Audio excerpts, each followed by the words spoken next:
जब मैं आईएएस का इंटरव्यू दे रहा था, मैं आगे जाके पढ़ाई में ठीक हो गया था वैसे बाय द वे। तो जब मैं आईएएस का इंटरव्यू दे रहा था, आईएएस में आपको पता होगा कि 3 एग्जाम होते हैं। एक तो ऑब्जेक्टिव होता है जिसमें खाली गोला भरना होता है, तो गोले वाले में तो हम ठीक थे।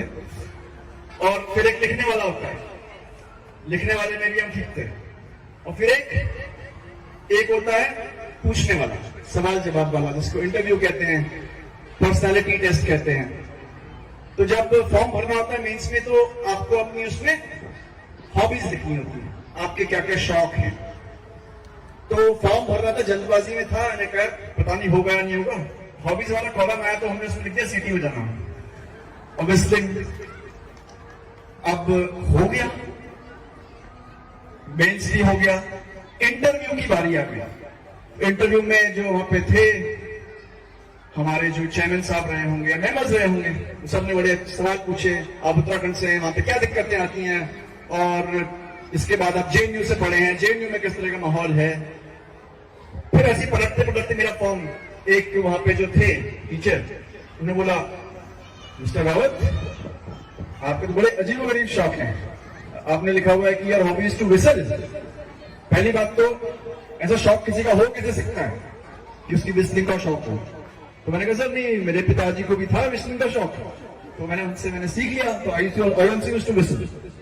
उन्होंने कहा कि ऐसे शौक का क्या फायदा है।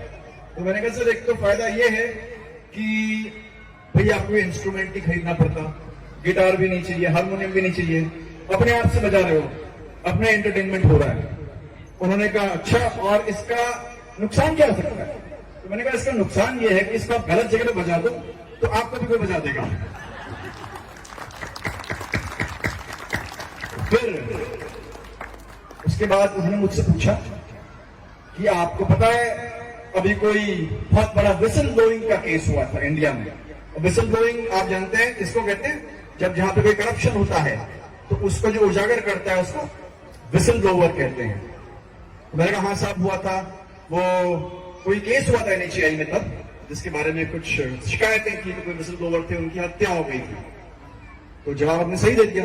उसके बाद उन्होंने पूछा आप इंटरनेशनल लेवल पे बताइए क्या कोई विसल ब्लोइंग का केस हुआ है। तो मैंने कहा नहीं सर मुझे तो नहीं पता। उन्होंने कहा हम आपको हिंट देते हैं, ये यूएसए में हुआ था। मैंने कहा नहीं साहब बिल्कुल ही नहीं पता है। उन्होंने कहा हम आपको फिर से बताते हैं, 70 के दशक में हुआ था।